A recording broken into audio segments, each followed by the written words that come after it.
Well, at the end of 50 days, if we don't have a deal, it's going to be too bad. Well, the tariffs are going to go on and other sanctions go on.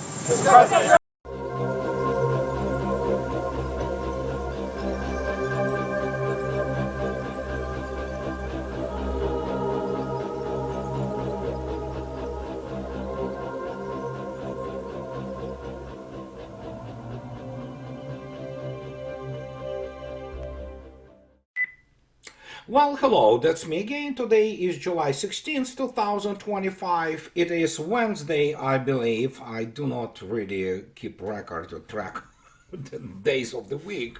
That's my kind of life. So, as you can see yourself, the man who controls the universe and, just pretty much probably any other universe in our multiverse, whatever they can call it, multiverse, he gives Russia 50 days.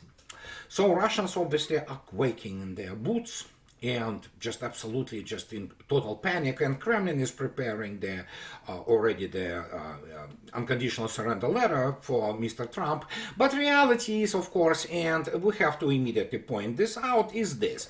So as Mr. Lavrov speaking in Shanghai yesterday, or maybe 48 hours ago, he talks about this. Yeah, we can handle it absolutely nonchalantly, and you can go and listen to go to the diplomatic RuTube, and sometimes they have the English translation or overdubbing.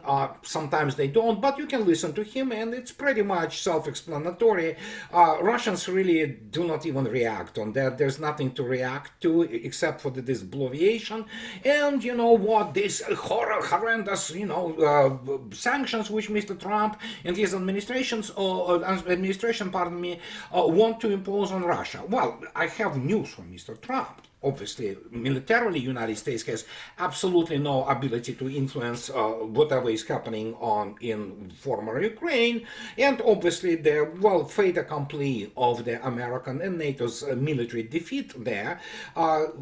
As I already stated many times, I will just repeat for those people who still do not understand what I'm talking about. We are in the arrangement phase. Arrangement being what Russia is going to do after the political settlement, or rather Russian political demands are met. And after that, you know what? Yeah, that's the United States. It's Trump's war. He lost it. Well, I don't know if he understands it or not, and we'll discuss it today. But the point is, the whole idea that Mr. Trump will impose the horrendous sanctions on, not Russia really. Russia and the United States have the mutual trade for $3.5 billion. It's pocket change for Russia, and most of it is basically supplying United States with number of critical things, such as, for example, titanium.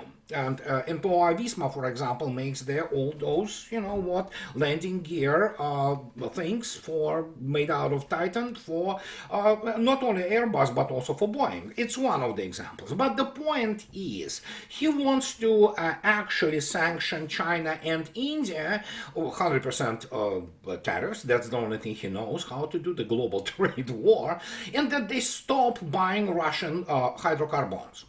Well, good luck with that. And that's why Mr. Lavrov says, yeah, we can handle it. Obviously, Russian budget is about 25, slightly less than 25% is dependent on the sale of hydrocarbons and byproducts of it. That could be the gasoline, that could be kerosene, that could be all kinds of other chemicals which you get out of the oil and gas. So, yeah, sure, Trump would do that. Guess what? It's gonna hit United States much worse than Russia. And Russians, that's why Mr. Lavrov says that, yeah, we can handle it here nonchalantly. And really, Russians don't care. I mean, that's the thing which is probably most insulting and offensive for the United States, which, by the way, brings us to the other thing. This is a very, very important one that even Politica admits. Politica admits that, so that privately pessimistic about the war. The president argues his new alignment with NATO allies isn't a departure from the American first. No, it is, but we're not buying in. Trump ties Ukraine aid to America's first. Well, the idea of Trump is pretty much standard, as I'm writing about it for 10 years now, that yeah, and he's convincing those European chihuahuas to buy American weapons, which America doesn't have, by the way, and to sell it, not to sell it, give it to Ukraine, while Europeans will pay for it. I mean, excellent plan.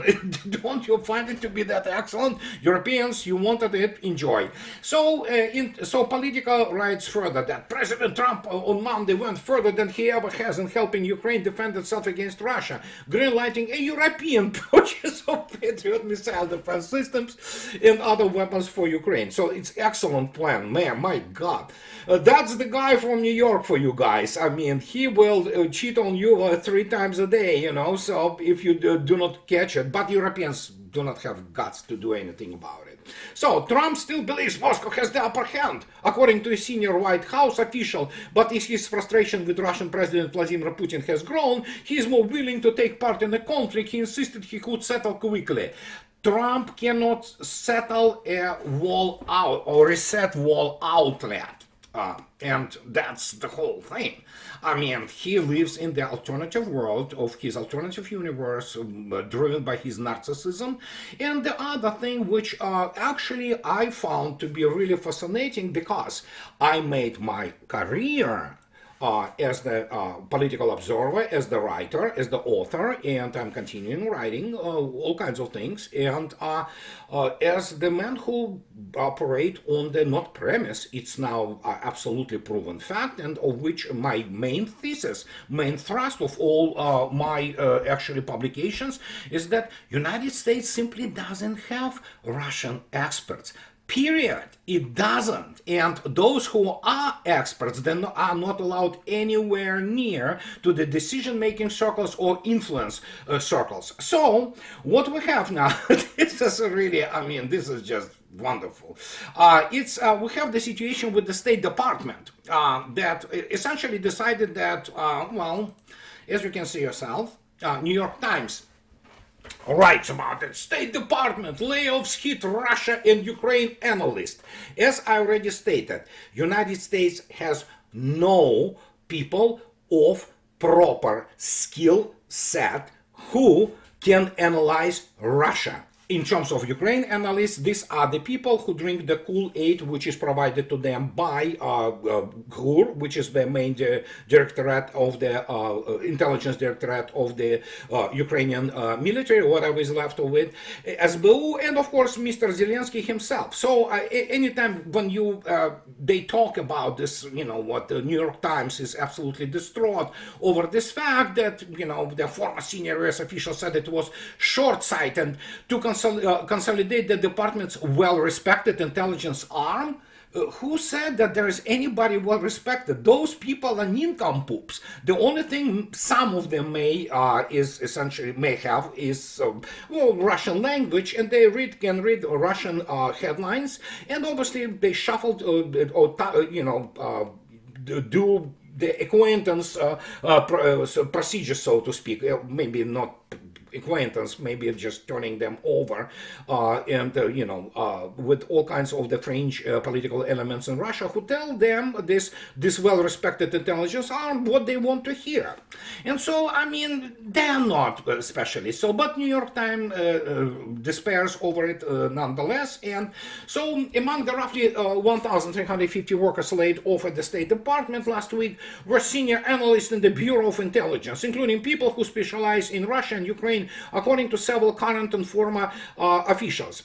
So the firings mean a loss of expertise of President Trump renews his efforts to settle the war between Russia and Ukraine. First, again, Trump is not trying to settle the war between Russia and Ukraine. Trump wants to present himself as the peacemaker and get the United States under the hammer, which is already fallen on its head, of the humiliating military defeat, which is now being formalized into the geopolitical defeat. So yeah, that's the only thing. As per expertise, yeah, don't start me on this. As I already stated, there are no people who are experts in Russia. And of course, if they go get those guys who are also probably CIA and all those analysts, you know, and this bunch of the authors from New York Times tries to present to acts of this, so to speak, Bureau of Intelligence as some kind of the incredible forecasting and ability to provide some valuable analysis. They remember 2002 when this bureau said that there were no weapons of mass destruction in Saddam's Iraq.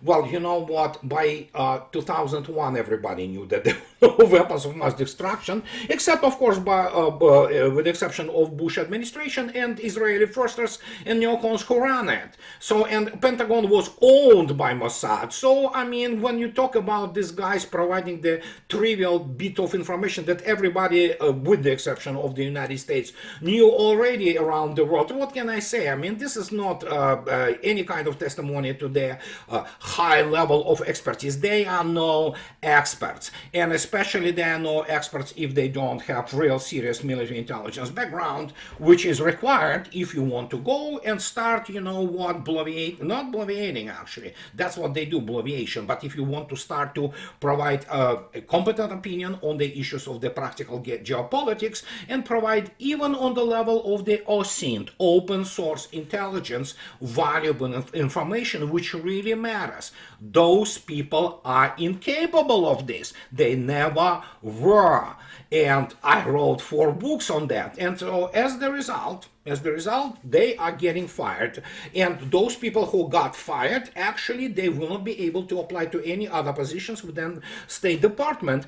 But evidently, Mr. Rubio wants to somehow streamline it and still to have some kind of the section of whatever the streamlined intelligence bureau will it be, with people who specialize in Russia and Ukraine. So whatever is left of Ukraine. So, I mean, yeah, sure. Let them try.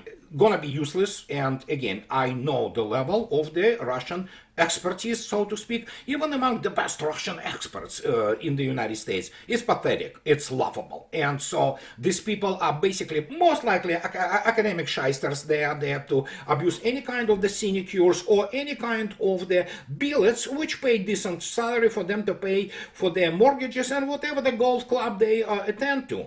So, and as the result, we continue to live in this echo chamber. We continue to live in this actually the self-perpetuating, if you wish, the outstanding level of incompetence. And as the result, yeah, Mr. Trump thinks that, well, 50 days, yeah, Russians are just about to, oh my God, we're scared. He doesn't have the touch with the reality, despite the fact that even Politico admits that he doesn't think, well, Trump doesn't think in military terms. Neither most of his administration, they do not understand how military and balance of power affects itself the practical geopolitics. That is why he lives in accordance to this book, How to Control the Universe Without Attracting Attention of the orderlies in the asylum. So yeah, this is what we have, and I'm not gonna go now into this Epstein deal. It's laughing stock. That's what United States has become around the world with all that. But if you want to see what is happening in other places, why don't we go and look how Russians may be having the upper hand in this special military operation. Here it is. If we go to look at the yesterday's statistics, as you can see yourself, the slaughter continues. Yet another 2 air defense complexes have been destroyed by Russians, and yeah, just pretty much self-explanatory. You can see yourself what is going on there. And you can take a look at the video, how the rotation of the And yeah, you have to have rotation. For those people who are not specialists in the military, you cannot have people being on this line of combat contact for 24/7, 365. No, you still have to actually substitute them, to rotate them, to allow some people to go back to their tactical or even operational rear and have a shower, have decent sleep, and things like that. Of course, in Ukraine it doesn't happen properly, but even they try to rotate some forces, and as a result you can see yourself, yeah, it's not gonna end well. And this is the, basically the actions of all kinds of the weapons of the fire, or basically means of the fire impact. So, but if we take a look also at maps of what is happening, here's the Kupiansk yesterday, as you can see yourself, yeah, classic Russian thing, just, yeah, operational envelopment. And if you take a look at Pokrovsk, and keep in mind, these are the latest open data. It doesn't show full picture of what is going on. But as you can see yourself, yes, also those arrows, yep, that's where Russians are. And this is again operational envelopment of Pokrovsk. Operational meaning that essentially they're all exits from the, in this particular case, it's really one exit. But yeah, there are a few roads, so-called roads, which lead out of Pokrovsk. They are fire controlled by Russians.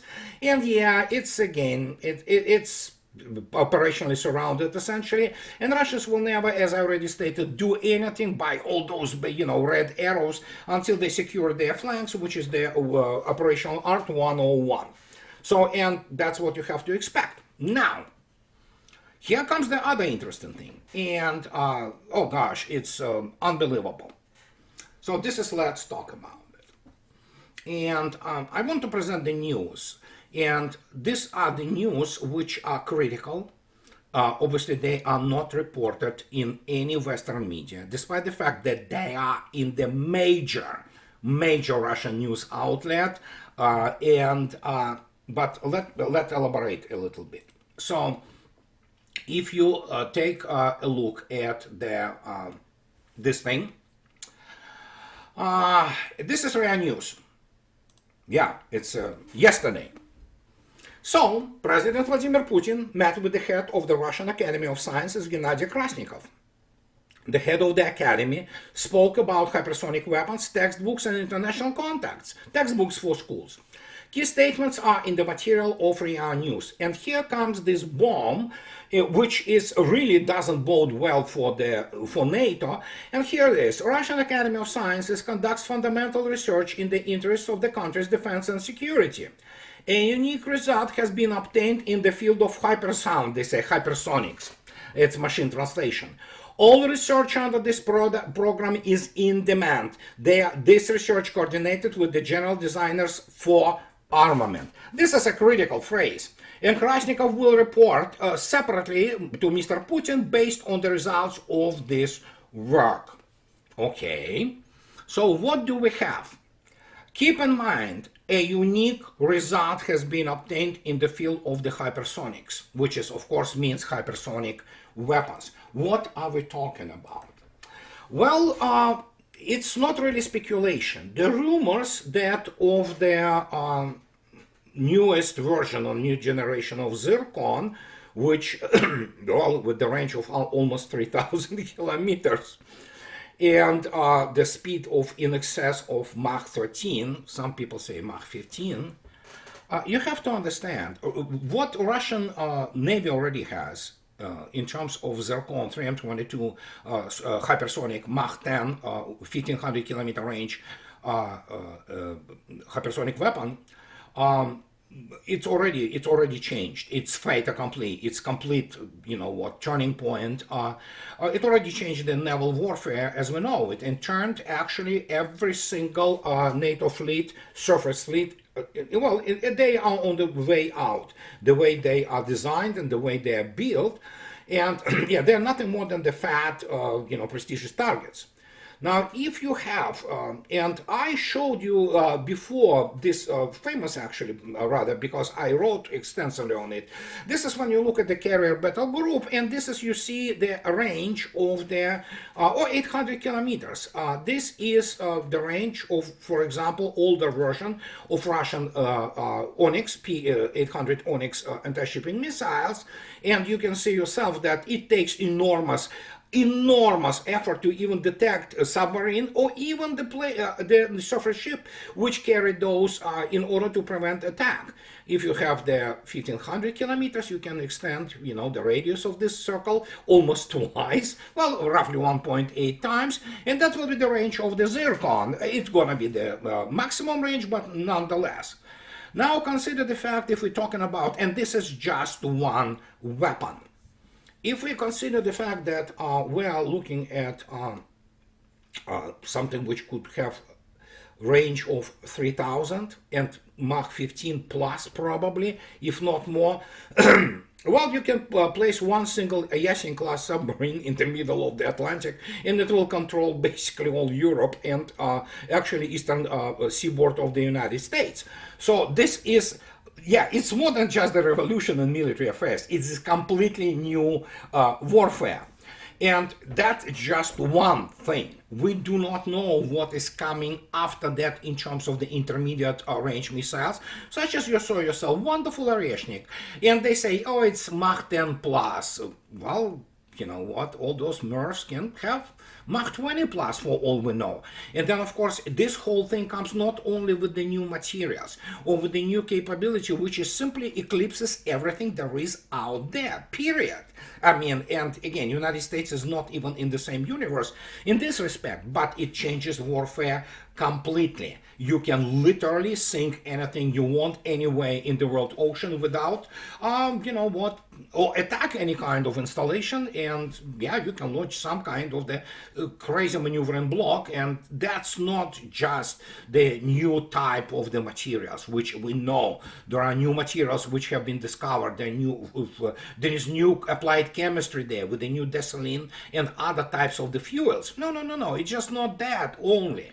We have the new sensors, we have the new ways of controlling those weapons in flight and how they update them. I mean, I don't know, don't ask me. They know how to do it, and what is most important, those weapons have been used already in real combat. They are operationally active. Not even initial operational capability. No. We're talking about the serial production and constant use in the combat situations. So when you look at this, what else can go and what else could be presented then, apart from these things, which we know are just absolutely untouchable by anybody in the world, because Russia is the only country that has combat use of the hypersonic weapons on the mass scale. Well, then we probably have to take a look at the possibility that, what can I say? It's some kind of new type of electronics, obviously. So whatever that will be, we don't know. Some kind of type new of actually communications. I don't know what it is. Don't ask me. I'm just giving you the spread of what is possible. And as the result, we also can go to this thing. And this thing is, you all saw it, I has shown you it before. It is R-37. It's the longest range in the world and truly hypersonic, Mach 6 plus air-to-air missile. So if we, it has the range of up to 400 kilometers. It is a shoot and forget. People were saying that, oh yeah, it could be used against the AVAX, Air 3 Sentry, early warning aircraft. Yes, it could be that, but then again, if we look at the new capabilities and new something, we now know that there are new fuels. All things of this nature have been in progress for a long time now. They never stop. If you talk about R-37, can you consider the possibility that actually there could be the missile with the ranges of, which already have been in the rumors were already circulating, in the excess of 600 or maybe 700 kilometers air-to-air missile with Mach, something like Mach 7, 8. Good luck fighting air war. But even now, the way U.S. Air Force or NATO Air Forces are created, they have their TOE, Table of Organizational Equipment. They are not capable against the modern force, such as Russian army with Russian armed forces, especially with the air defense, which is absolutely astonishing. So, and when you look attentively across the board with all that, then suddenly you begin to understand that, my God. So, this is probably some new weapon is already getting ready somewhere. So, because Mr. Krasnikov, when he comes to Vladimir Putin and makes this for the record, this statement for the record, for media, it means already, and that's the Russian pattern, that weapons already exist. They are in the progress of the development, are probably being built, and that is why in the end you can see this phrase that he says, the rest I will tell you separately. That means what? Behind the closed doors. And after that, you can bet your butt on that, yeah, what will come out, that will be the, some people who had brains, after the Vladimir Putin's address of them to the Federal Assembly on March 1st, 2018, when he, as everybody said, oh, he showed us cartoons, and that's our boutique weapons.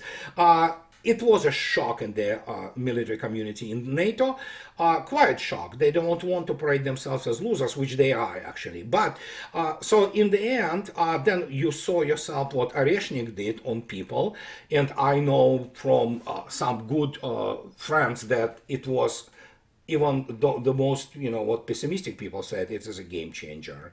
And then, of course, now when those things will come out, or maybe already coming out, I don't know. So, but again, listen. Meanwhile, the mighty France produces the Revue Nationale Stratégique, or so, the review of the, National Review of Strategy 2025. And if you go into, you don't need to know French language. And again, English language and French, there's a lot of commonalities between these two European languages. And in there, oh my God, that slang, if you take a look at the preamble of this, basically introduction of this thing, you can see yourself that it's non-stop, it shows about how Moscow is aggressive and threat to all this, wonderful France, which is, so you can see yourself. They talk about menace, letter C in particular, menace, la plus directement, whatever the hell. So it's the most straight, additional threat to France. I don't know why Russians don't care about France, really not anymore. So, and what can I say? You look at this, these people are not normal. These people are really, really do not understand their place in the New World Order, and France is absolutely not in the first roles there. But they still continue to think that, somehow Russians want to invade France, and, I don't know, it's escargot, and you know what, they're morons, okay? Including the chief of general staff, whose now words have been debunked, not debunked, he tried to say that, oh, I never met that, Russia thinks France is #1 enemy, or, enemy, but, they do this all the time. They lie through their teeth, they misquote, this is just the way modern West operates. But if that hasn't been enough, going back to our Mr. Trump and how to actually control the universe without attracting the attention of the orderlies. Here it is. Mr. Trump thinks that he controls the universe. Trump says Zelensky should not target Moscow. Reuters reports yesterday. Why would he say that? Well, the reason he says that, as you might remember, and oh God, that is a very big scandal, honestly. It is because of the fact that actually, as you remember, Mr. Trump asked Mr. Zelensky if he can hit Moscow. And people said, oh no, he just asked it. And I want to give you the example how it happens. For example, imagine the situation. You have the neighbor who is a jerk, and so he makes your life miserable. So imagine you go to the, contract killer, so hitman, and he just asks him if he can kill your neighbor who you would love to kill. And, people say, oh, yeah, it's not big deal, you just asked him, right? And then you ask this killer just because you want to ask, how much it might cost. And everybody says, no, it's not, nothing to see here. Move along, move along. He's just asking basic questions, So this is what Mr. Trump asked Mr. Zelensky.